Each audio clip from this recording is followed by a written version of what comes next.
Welcome to the Ransom Heart Podcast. Hello there, listeners. This is Stasi Eldredge, and it's my pleasure to be in the studio today. I'm here with two of my favorite people, part of the Ransom Heart staff, Alex Burton, who's the director of our events, and Stacy Burton, who's the manager of resources. And yes, they share a same last name. They are actually, they're related. But Stacy is married to Alex's brother. Correct. So now we're going to sing It's a Small World After All. Yeah. Welcome, you guys. Thank you. Thanks. Thanks for being here. I'm excited about this time. Yeah. The title for this podcast is Choose Your Hard. Sorry, it's not Choose Your Easy or yay, skipping along the path of the yellow brick road. This is reality, and that's where you live, and that's where we live too. So to start this time, this conversation that I want to have together, I want to read a short blog that I wrote about a month ago on choosing your hard, which was the catalyst for having this conversation. And you both are people that choose to walk with God in every area that I can think of where that is not easy. Right. And so here, let me just read this. This blog is a bit of a confession. Here goes. I thought that following God and being a Christian would lead to a life that was kind of easy, filled only with joy, free from pain and sorrow. Silly me. I'm not even sure where I got that idea, except for teachings often spouted by popular TV evangelists espousing a prosperity, name it and claim it doctrine. It tickles the ears, doesn't it? It's so appealing, this thought that if you are a true believer, you are spared suffering. It is also completely contrary to what the scriptures teach. Hebrews 2, verse 10, talks about Jesus being perfected through his suffering. And if he was, then who are we to think that we won't be perfected through the same means? Now, don't get me wrong. Jesus came that we might have life and life to the full. It's the joy of the Lord that is our strength. It's just that the joy and the life come to us in the midst of the easy and the hard, the triumphs and the travails. Christ sustains us and strengthens us, but this is not Eden we find ourselves living in these days. We're not in heaven, not yet. Life is hard. Life is good, and life is hard. As maturing believers, we have many opportunities to choose our hard. And here's some things I've learned. It's hard to stand up against the group when they're going the wrong direction, spiritually or any other way. It's hard on our conscience afterwards if we don't. That Jiminy Cricket won't be quiet. It's hard to be kind to the curmudgeonly neighbor. It's hard as well to be convicted of being unloving later. It's hard to not spend the money on the item we so desire. It's hard to save money. It's hard to be in debt. It's hard to have a loving but tough confrontational conversation with a friend. It's hard to not have that conversation and then have offense and distance creep into that friendship. It's hard to fight for a marriage. It's hard to lose a marriage. It's hard to break an addiction. It's hard to be captive to one. Choose your hard. It's hard to set aside time every single day and press into the heart of God. Sometimes it's hard to pray. It's hard to find the time. It's hard to live your day with strength, hope, and integrity if you don't. It's hard to pursue living water. It's hard to live in a dry and thirsty land without it. Choose your heart. And this is particularly current for me. It's hard to eat healthy. It's hard to plan meals that are good for you. It's hard to say no to temptation and pass the plate of brownies to others without taking one. It's hard to set the alarm and get out of bed when you're tired and get up to exercise on a regular basis. It's hard. It's hard to be out of breath after climbing a set of stairs. It's hard to not be able to fit into a chair with arms. It's hard to squeeze into an airplane seat. It's hard to not find any cute clothes in your size. It's hard to not like looking at pictures of yourselves. It's hard to live with shame and embarrassment. Choose your hard. It's hard to fight for and guard your heart. It's hard to lose it. We get to choose our hard. Well, think about your life. It's not all hard. There's so much good, and there are countless things to be grateful for. In fact, one of my habits is to utter the words thank you as soon as I wake up. My life is hidden in Christ, and my life is blessed because of him. It's so good to cultivate a grateful heart. I have no idea what's coming my way on any given day, and neither do you. But why not expect good things? In fact, I can tell you this with utter certainty. Good things are always coming your way. A great good is coming. A greater good than you can even imagine. See, I can guess that there are going to be hard things in the day, in every day. But the heart I am choosing is to follow Christ wherever he leads, and that heart leads to life and joy, always, even in the midst of suffering. Okay, all that is by way of introduction, albeit a long one. And I'm hoping that that stirred some of your thoughts and memories, so I would just love to hear from each of you, maybe just to begin, but certainly not just one. What is an area that you are currently aware that you are choosing your hard in? Stasi, I read that blog when you first wrote it, and it's such a beautiful, honest blog. Thank you. And beautiful, honest word for people that people need to hear. Mm-hmm. And it put a lot of things into perspective for me, because it seems like a lot of us, and me especially, I'm so committed to making life easier. Mm-hmm. And I want life to be easier, and I find myself in so many circumstances trying to arrange for easy life. Yes. And that's not the case all the time. Right. Life can be very difficult, and those choices are hard.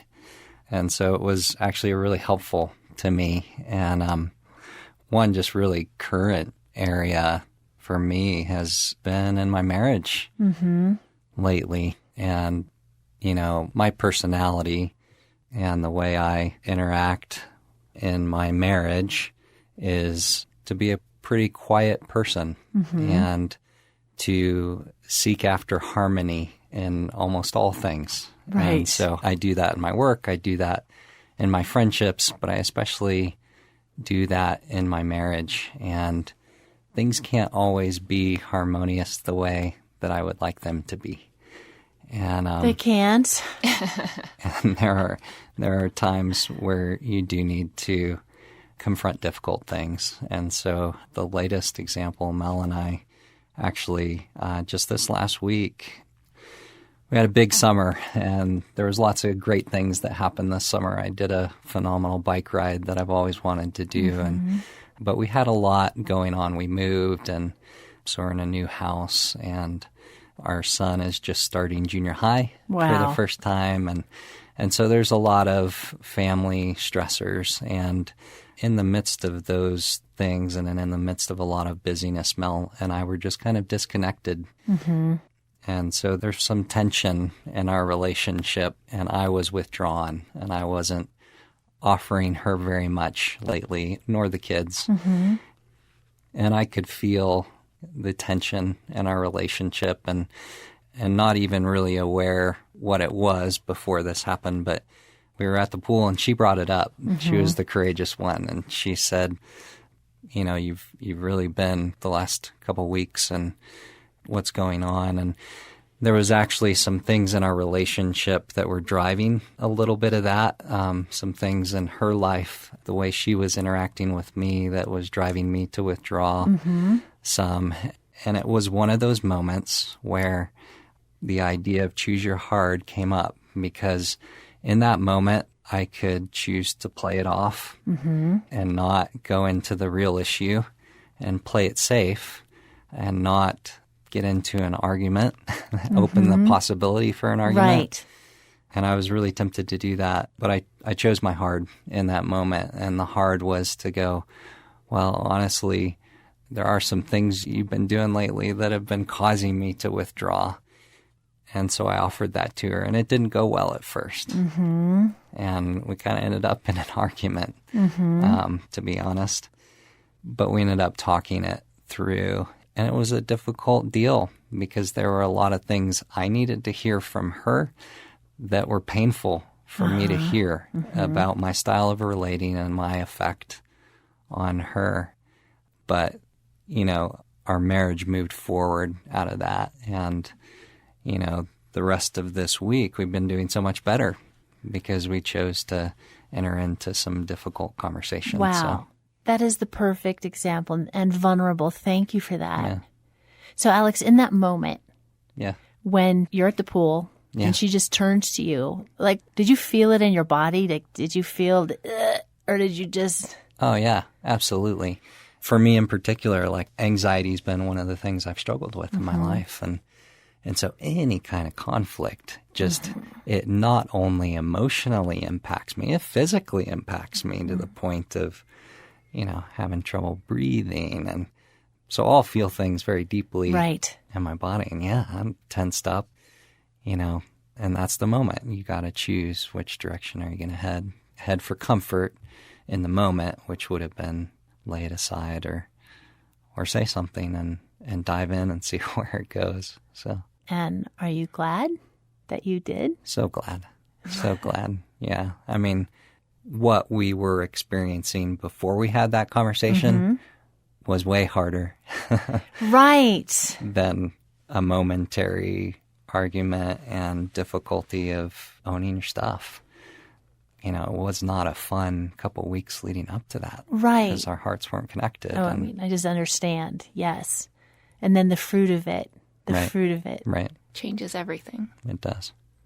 Yay. And I'm sure that nobody listening can relate to that No, story not at at all. all. Not at all. Oh, baby. What about you, Stacey? What came to your mind? So much. Which one? So I'll go with the most current. In short, is trusting God. It's just something that, to start, I really feel like I've been put into this new season of life. And it really feels like it's taken me by surprise because I don't feel like there's major changes. But I just feel like the way I'm walking in life feels very different. I'm able to rest a little easier, and that feels very strange to me to be able to let the dirty floor go. But I do really struggle with trying to control the world around me. And because I'm in this new season of my life, I feel very out of control of my life. And that translates to chaos in my head, chaos in my world, and really working hard because I feel so out of control of my life to control Eric, my husband, to control Riley, my daughter, and Jake, my son. And I feel very frustrated when they don't want to conform to what I want them to be. Even though you're just even so smart. God made them beautifully.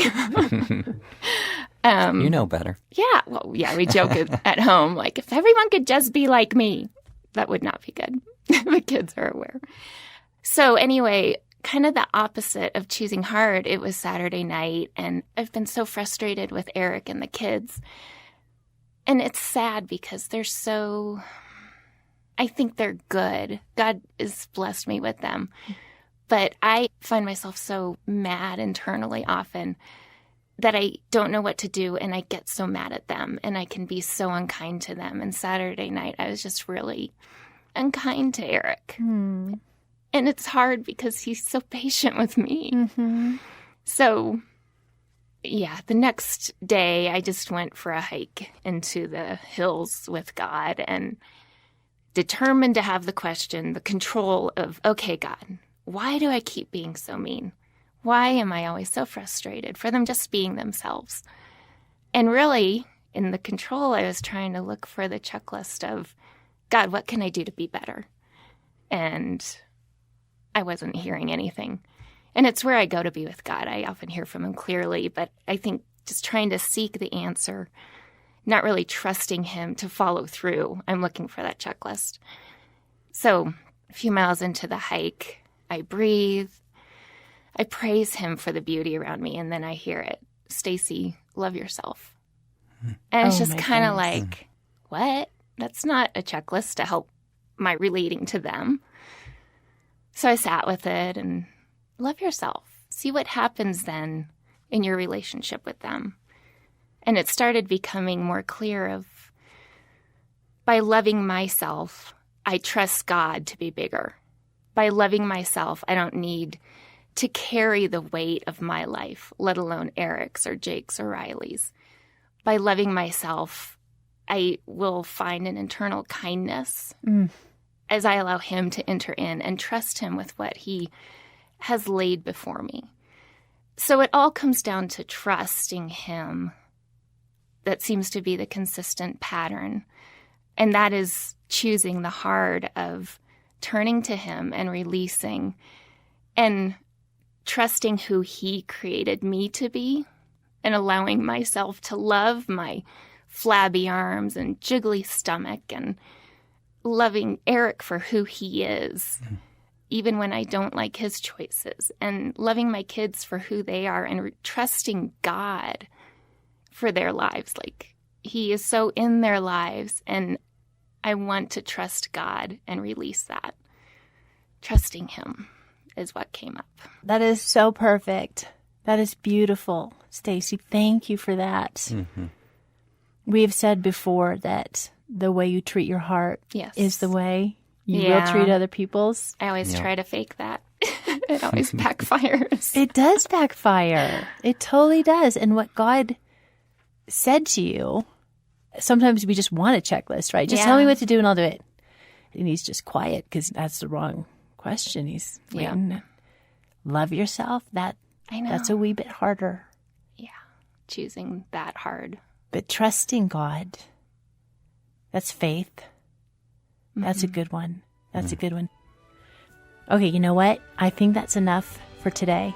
We're going to turn this into a 2-part session because this is just gold. This is really good, and there's some other areas that I want to go. So join us next time.